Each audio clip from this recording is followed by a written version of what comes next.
Jaya Mishtupad Paramahamsa Pravachakacharya Stotara Sata Shri Shivaji's Divine Grace A.C. Bhaktivedanta Swami Maharaj Srila Prabhupada Ki Ananta Kodi Vaishnava Vrinda Ki Skam BBT Founder Acharya's Divine Grace Srila Prabhupada Ki Prem to the Hoja Shri Krishna Chaitanya Prabhu Nityananda Shri Advaita Gadadhar Shri Sadi Gaur Bhaktivinoda Ki.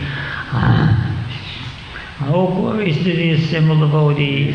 Oh, glories to the assembled devotees. Oh, glories to Shri Shri Guru and Gauranga. Om Namo Bhagavate Vasudevaya. Om Namo Bhagavate Vasudevaya.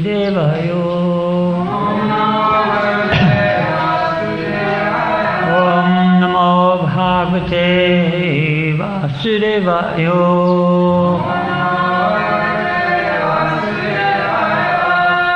Jaya Jaya Shri Caitanya Jaya Nityananda.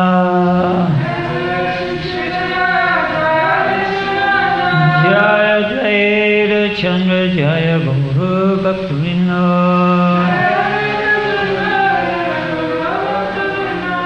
Jaya Jaya Shri Caitanya Jaya Nityananda. Jaya Advaita Chandra Jaya Gaura Bhaktivinoda.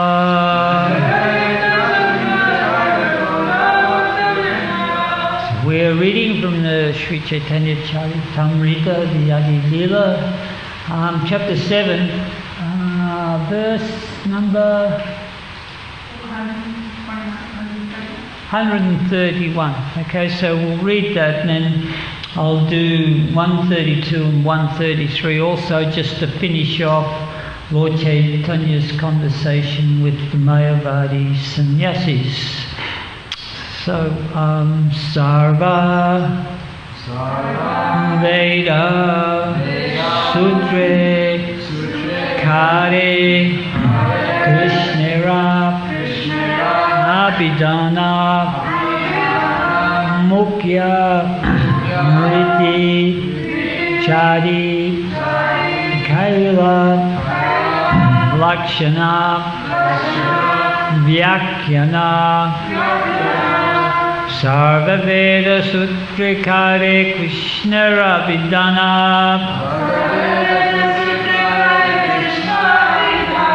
Mukhya Mriti Chadi Kaila Lakshana Vyakyana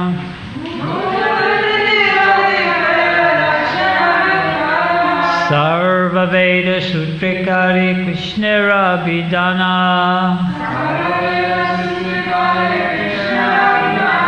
Mukhya Vriti Chari Kaila Lakshana Vyakyana.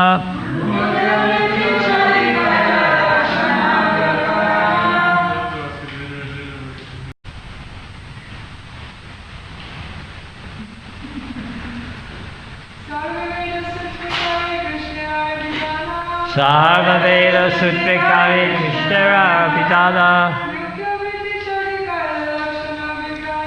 Mukhya Vriti Chari Kaila Lakshana Vyakyana. Sarva Veda Sutra. In all the codes of Vedanta Sutra,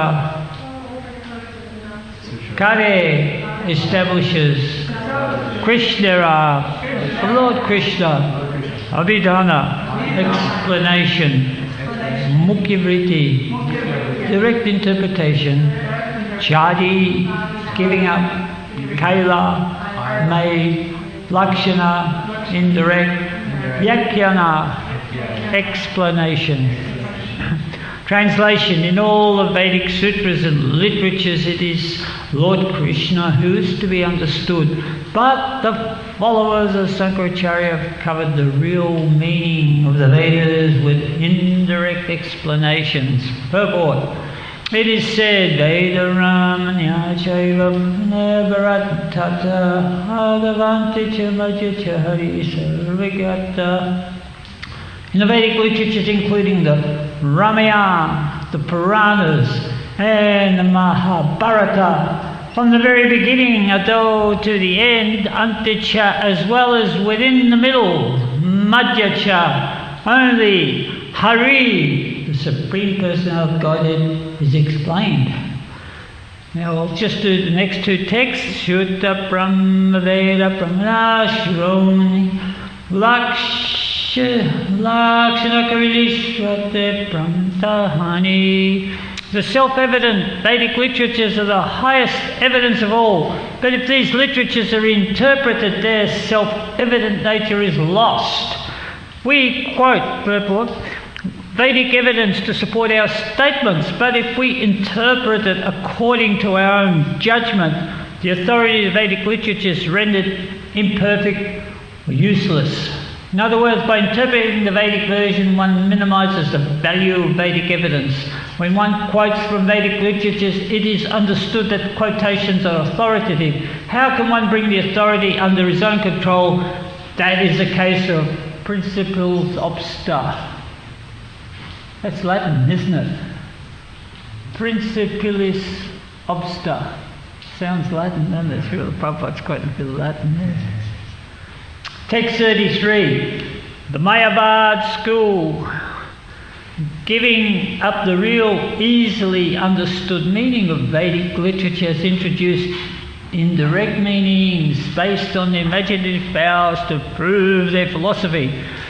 So as purport by Srila Prabhupada, unfortunately, the Sankarite interpretation has covered almost the entire world. He was speaking about the present, particularly when he just come from India in the early 70s when he wrote this book. Therefore, there is a great need to present the original, easily understood, natural import of Vedic literature. We have therefore begun by presenting Bhagavad Gita as it is, as we propose to present all the Vedic literatures in terms of direct meaning of its words. Durgave parimentasya skalatake katim husvakipayustadanina shantashantalambanam mukham karodi vachalam Angung langaite givim swakripatam hamade Shri Gurum Dinatarde Magyana Timirandasya Tinanjana Salakaya Chaksur Militamyana Tasmai Shri Gure Namaha. So, under the influence of Mayavadism, when Prabhupada, he departed for the West from India, and when he arrived in the USA, in all the bookshops throughout the USA, approximately there was about 100 different versions of the Bhagavad Gita. And not one of these Bhagavad Gitas talked about bhakti or service to Krishna. It actually avoided the subject matter where Krishna declares himself the Supreme Personality of Godhead. All of those issues.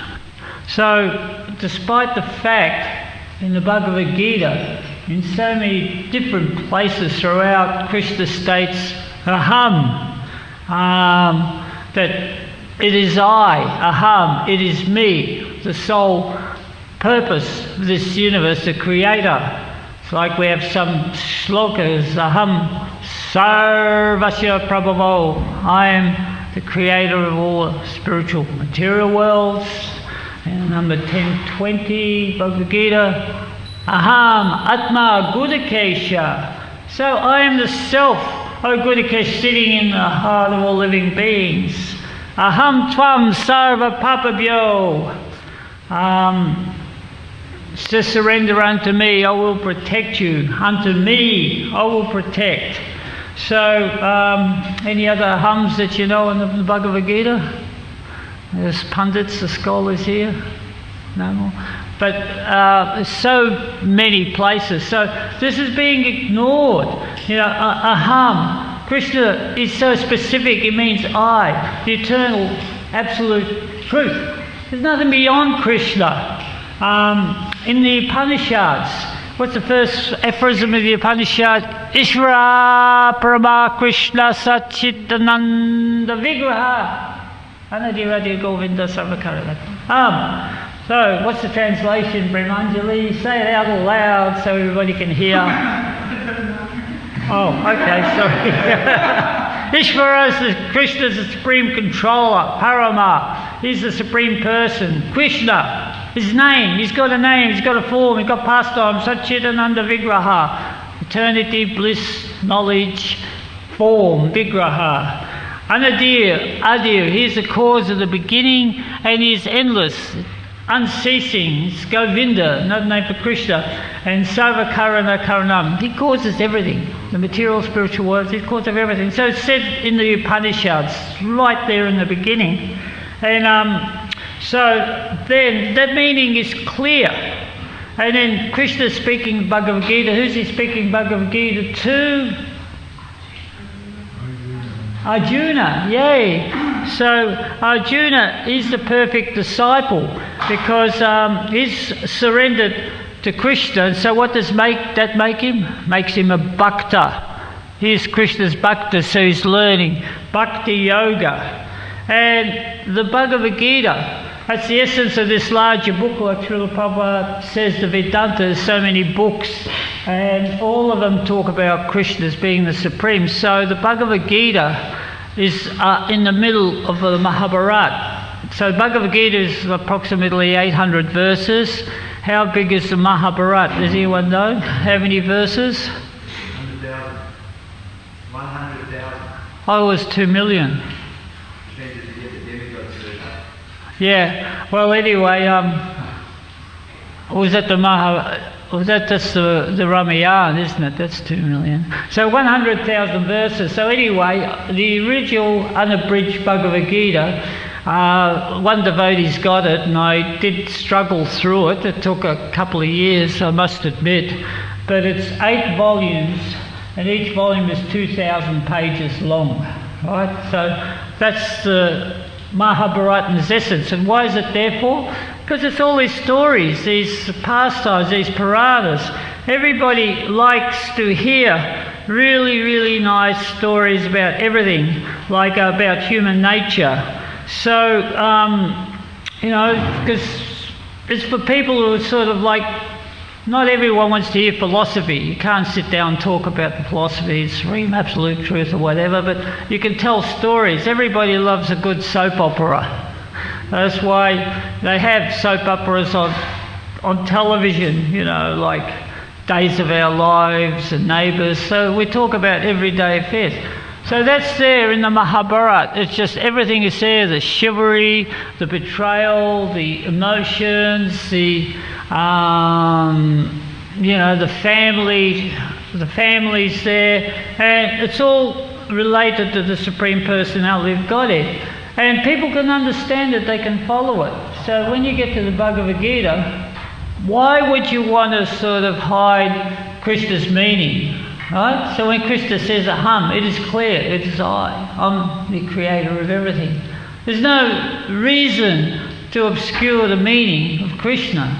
It's simple, it's for simple people too, right? But yet, we're talking about 100 different versions of the Bhagavad Gita, which actually says, no, look, you have to understand the inner essence of the meaning of aham, that actually it is the centre of the Brahmasmi. You have to understand when Krishna's talking, he's in the background, but it's the instructions that is important.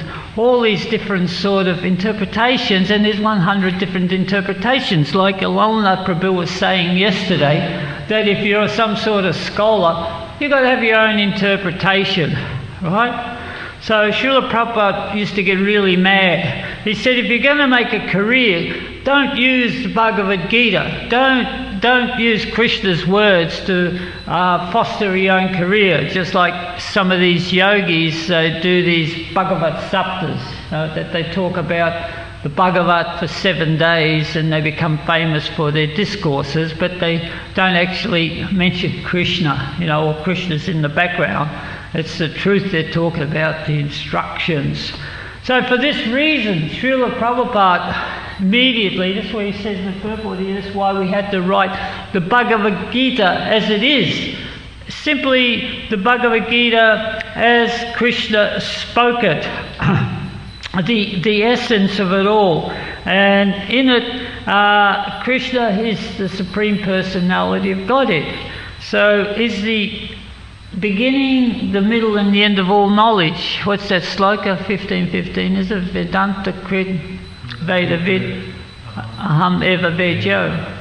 I'm the end of all knowledge. So if you read the Bhagavad Gita and you understand about Krishna, and you understand that he's speaking to all humanity simple truths, and that the simple truth is bhakti yoga, understanding Krishna through the process of service.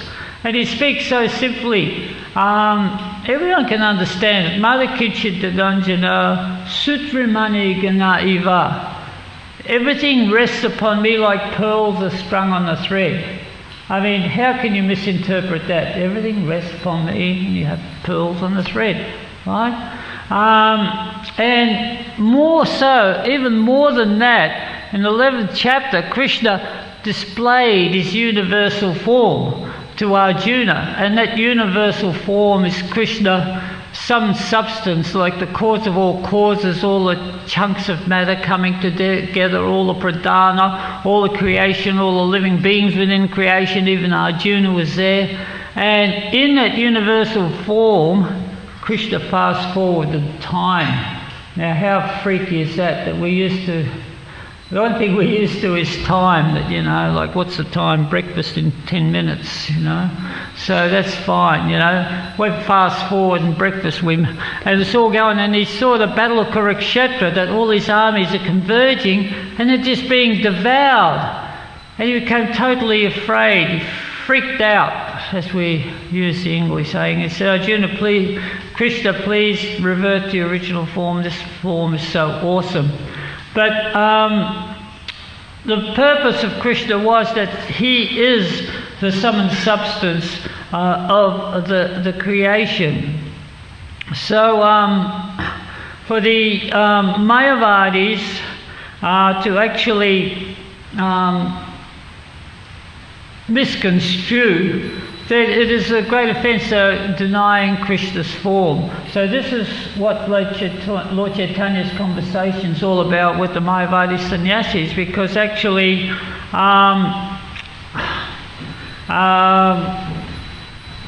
they're mutilating. They're mutilating the Shastras, just like it says here in the purport. Sri Chaitanya Mahaprabhu is saying that do not change anything, do not interpret it. It is there for your own benefit. And if you actually change it, then the whole thing becomes polluted, and then the real meaning is lost. And somehow or other, Shankaracharya, for one purpose or another, actually is doing this. And so people are becoming confused. And the devotee gets mad when people deny the existence of God, especially the existence of Krishna. Sarvabhauma Bhattacharya, he said, you're a sannyasi, I'll explain Vedanta Sutra to Lord Caitanya. So he sat Lord Caitanya down when he found him in Jagannath Temple, took him to his house and explained Vedanta Sutra, which is another form of the Vedas, for 7 days. And Lord Caitanya sat in silence, listening to this in silence. And he said, how come you're not saying anything? 7 days. He said, I'm listening to Vedanta Sutra, it is beautiful, I understand it perfectly, but your meanings is completely clouded it over, just like the sun's shining at the moment. We don't know about the sun because it got cloud and wind and rain. We can't see the sun, but the sun is still there. So your meanings are completely clouding it. And then he explained to Sarvabhauma Bhattacharya the real purport, which in every Shastra is the Supreme Personality of Godhead.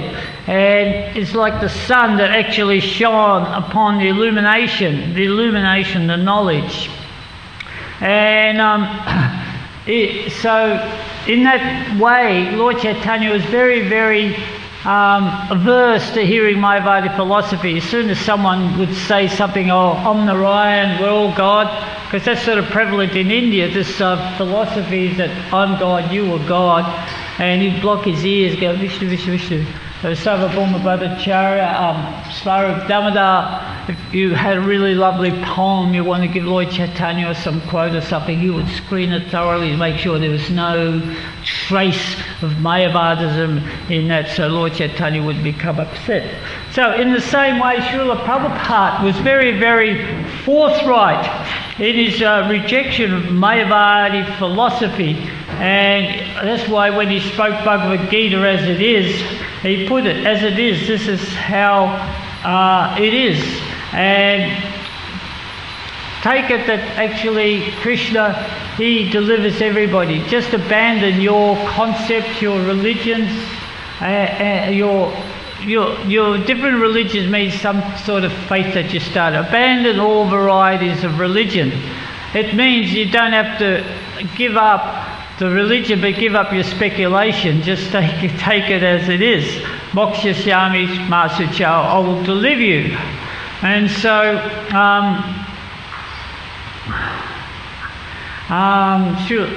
Srila Prabhupada was very firm in this because he had his work cut out for him. There was so much sort of ignorance as to what the real truth was. But sometimes when he went to India, he, in the mood of Lord Caitanya, if he heard the philosophy being spoken wrong, Mayavadi philosophy, he'd be very, very forceful and not tolerate it. Guru Das was with him one time in the early 70s, and they were doing a program in India, and he was the speaker, and there was a Mayavadi sannyasi who was a speaker also. So Prabhupada insisted on speaking first, so he spoke Vaishnava philosophy, talked about Bhagavad Gita and the essence of Krishna, and then the Mayavadi philosopher started speaking. And Prabhupada couldn't tolerate it. After a couple of minutes he said, start a kirtan. So devotees, they start up this kirtan, drown this guy out. The organizer goes, what's going on? Prabhupada said, no, we can't tolerate this language because it's actually very offensive to the ears that to hear the fact that the Supreme Personality of Godhead hears illusion. See, the Mayavadi is the illusory philosophy, just where we have Nirvisesha and Sunyavadi. So we have the impersonalist. So there's a difference between the impersonalist and the Mayavadi, right? So the impersonal philosophy is everywhere, sort of like an agnostic mixture of agnostic, atheistic, that God is everywhere, God is the shining essence of the Brahmayoti. So that's impersonal. It's sort of, that's the worship of God in one form, that the impersonal, the bright light. But what the impersonalist does not understand, that is just the first form of God. Brahmati Paramatmati Bhagavan iti sabjate. That beyond that, beyond the impersonal, is the Paramatma, is the super soul within the heart, the personal feature of the Lord. Beyond the Paramatma is Bhagavan. Just like devotees who have been, people who have been impersonalists become devotees. We have the existence of the four Kumaras, who were great sages, and they were just totally absorbed in the impersonal. And then when the Lord walked past, they were so much absorbed in personal, but they smelt the Lord's tulsi garlands, the personal smell of the Lord. The Lord's not different from all his paraphernalia. The Lord's garlands are the same as the Lord because it became spiritualized, and they understood the personal aspect of the Lord and become devotees. Similarly, Sukadeva Goswami, when he heard the philosophy in the womb of his mother, spoken by his father, or Narad, spoken by his father, then he became a devotee. So impersonalists are not offensive, but the Mayavadis say, hey, no, this is illusion. So everything is illusion, Maya, not this, not that, not that. That's Mayavadi philosophy. This is what we're talking about here. This is why Lord Caitanya is so down, because material and spiritual is the same. It's all illusion. So Paramatma is illusion, Bhagavan is illusion. What's real? The Supreme Brahman is real, and people come here and we are looking for the inner essence of the Supreme Brahman, which is one with everything. So then these people say, hey, we become God. When we become essence with Brahman, we become God. I am God, you are God. But actually you're a suffering God, and I'm a rich Krishna, he's a rich God. He's never suffering, he's always eternally in bliss. Right, but we have to suffer birth and death. So we're very, very poor gods. We suffer that. So therefore, Srila Prabhupada was very, very strict about his disciples, that they understood that this is the fact that we're all subjugated to serve Krishna. Now, at one point in time, in 1971, I'm not very familiar with the incident, but there was a lot of sannyasis from ISKCON, and they went to Vrindavan, and they were staying in Vrindavan, and they got some books that weren't Prabhupada's translation, some Vedanta, books on Vedanta, and they start to read these books, and they become influenced by these books, and then they start to say, oh, Prabhupada, he's God, he's the Supreme Personality of Godhead, he's come to take us back to Godhead. And that, in essence, meant that Prabhupada was God, and that he's going to take us back to Godhead, that we become God too. There was a tinge of Mayavadi philosophy there. And Prabhupada picked up on it. When he heard that these disciples were talking like that, he became very, very, very upset. He said, why are they reading any other books apart from mine? It is so dangerous. So he says that in so many purports. Do not read the Sarik Bhasya, don't read these commentaries by these Mayavadis, because you may become a little bit tinged by the philosophy, and then if you become a little bit tainted, then everything is lost. Just like sometimes if you've got a beautiful clear pool of water, and then you get some indigo dye, when you dye, and you just pour a little bit of dye in the water, and you see what happens to the water. You know? Or you stir up the mud in the bottom, and the water becomes muddy, like that.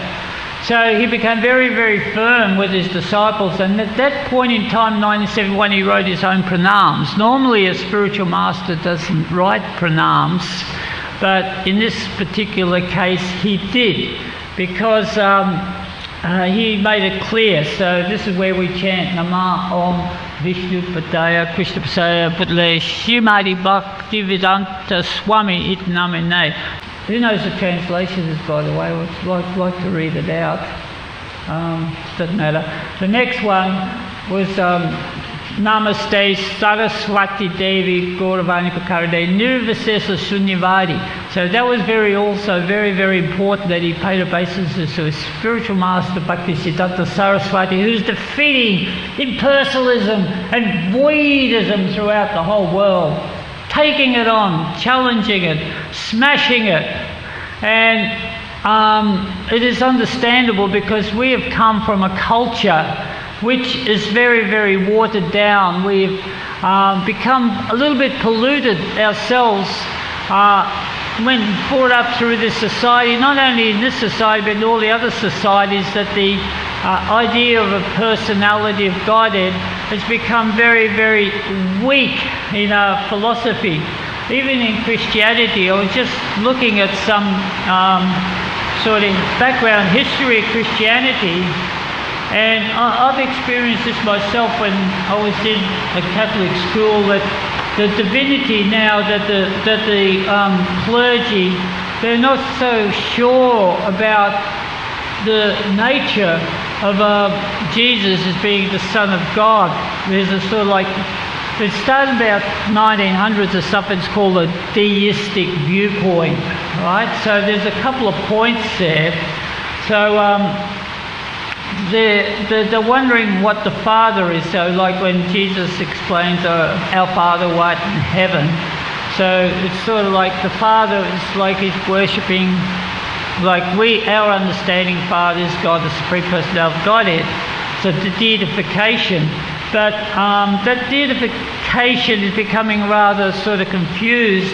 so they don't know who is the Father. So they're leaning towards the impersonal because there's no description of the Father, is there? They don't know who the Father is, what he looks like. And then the Father becomes this sort of like benevolent person that is all good, and he may be an impersonal force, right? And then from that, then where is the salvation? Aham tvam sarva papabhyo, just surrender to me, I will deliver you. So that was always the principal faith of the Christianity, of the Christian people, salvation. That this is the way to attain salvation, through Jesus to the Father. So they're not sure about that anymore, you know, whether you actually, what sort of salvation you're going to attain, because they don't know what is spiritual, what is material. Very, very key essence that is missing in the philosophy. So what is eternal, what is temporary? And then, of course, there is that sort of questioning. There's always that question of so-called human autonomy, that as we're coming up, scientifically, we're becoming a little bit more erudite in our knowledge. So what are these scriptures telling us? So there's that question of whether we need scriptures, because maybe we can come to the ultimate truth by a matter of logic and deduction and see what's black and white.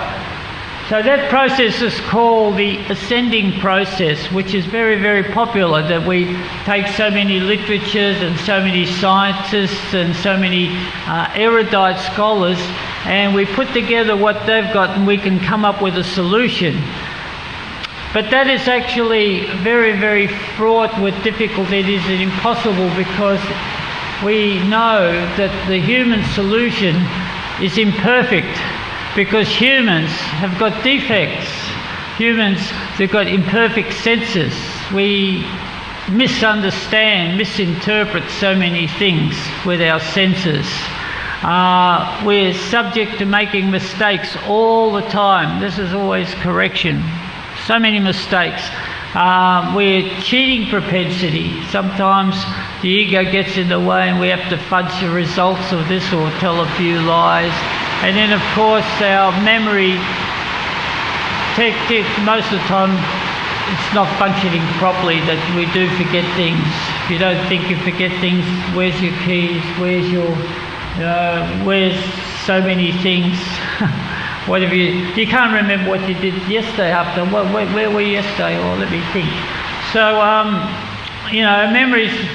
In the old days, used to be through the diary that people used to be able to remember everything, perfect memories. So we're so fraught with these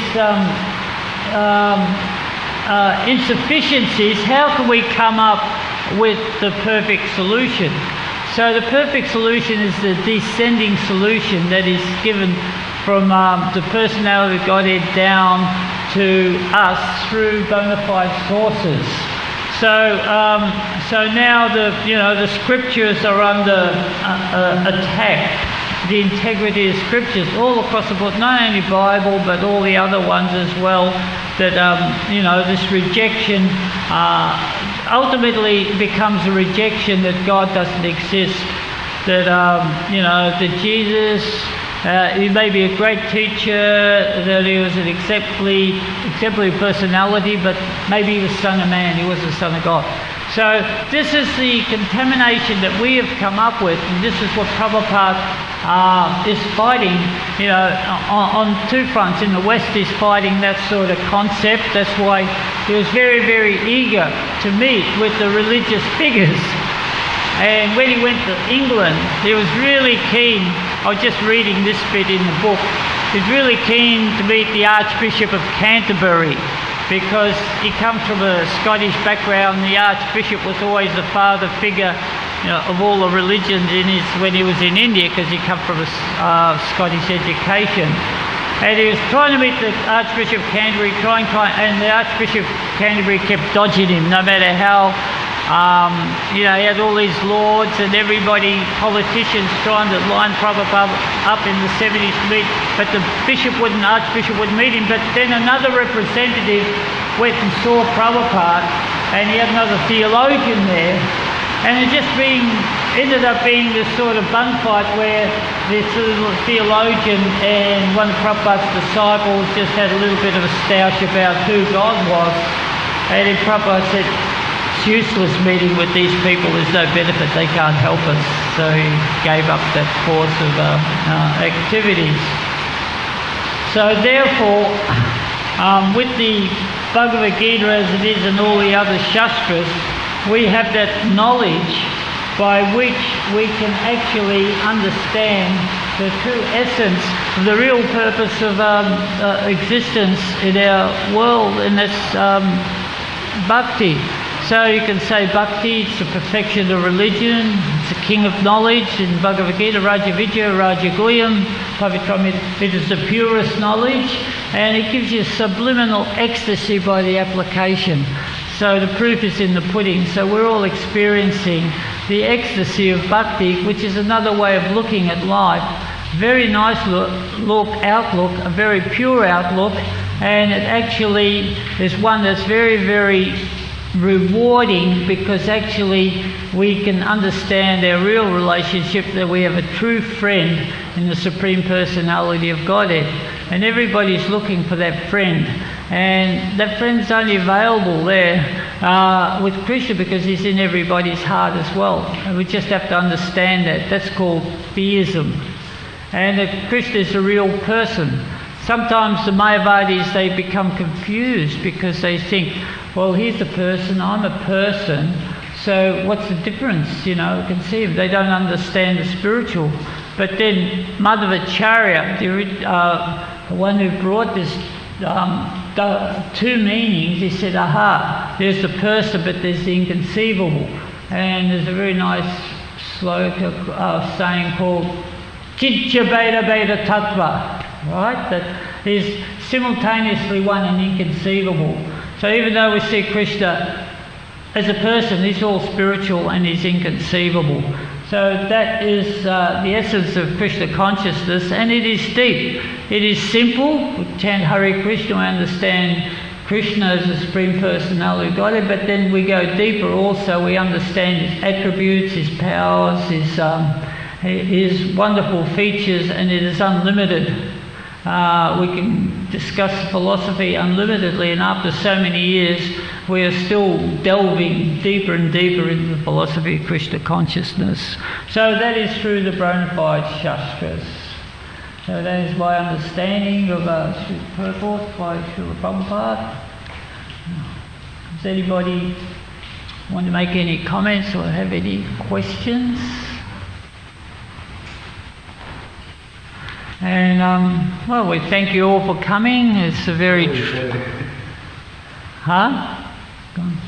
question? Boldly spoken, truth spoken concisely, is eloquence. Yes, it's Srila Prabhupada. Anything that his disciples speak is just a mere fraction of the eloquence of Srila Prabhupada and his courage. Okay. Anything else? Just a question. We're going to have a microphone. Nice, fine.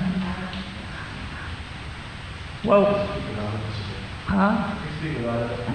you're speaking, yeah? Okay. Yeah, so you was mentioning about how there was a necessity for someone to translate Bhagavad Gita as it is, right? Srila Prabhupada, because there's over 100 versions of Bhagavad Gita, all with their own, useless commentaries, personal opinions. And in Bhagavad Gita, there's a foreword by a Professor Edward Gimmick, and he's explaining. I'll read it out actually. I've got it on the phone. Maybe you could just take this one. Yeah, that's good. Because it's really looking nice. pretty good. So what you're saying is really interesting. So.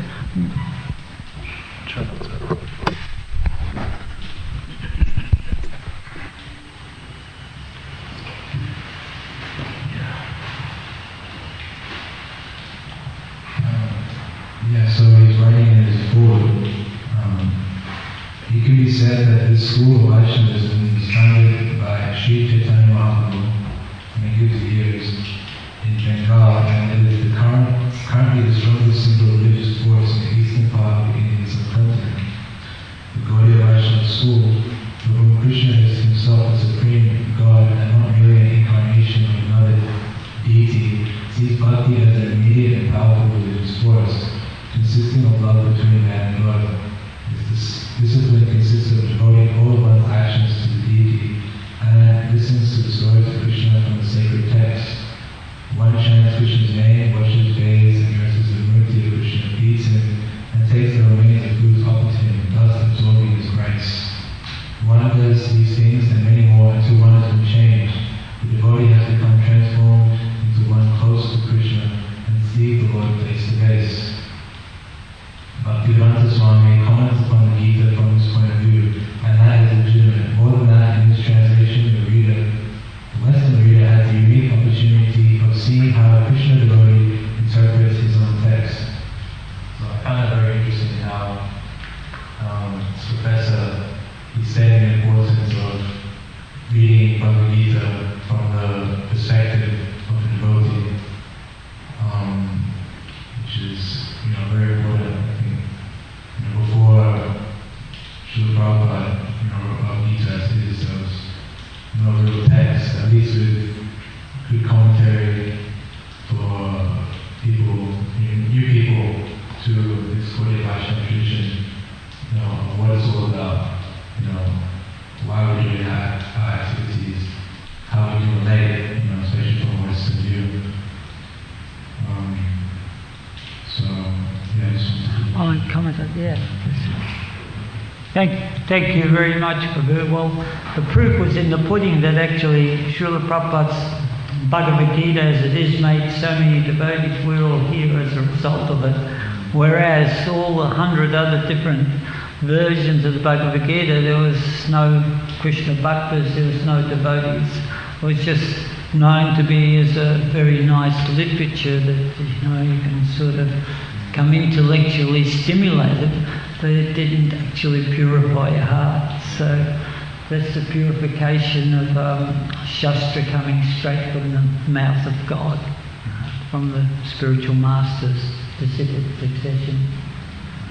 So if there's one more question, because just not adding on, it's also inspiring how people like Gurujan surrender to me and Hidananda Maharaj's book in Bhagavad Gita, bringing sort of extra emphasis to the same points, but bringing in different, expanding the understanding of it. Like when Gurujan, his introduction to that book, he says how Prabhupada said there can be many Bhagavad Gitas that we can write. So it wasn't limited, Prabhupada wasn't limiting, but unlimited understanding and explanation of the same principles can be there when they're in line with, as you're saying, the meaning of the speaker. Jai. All glories to Srila Prabhupada. Ishvara Gavadari Ki Jai.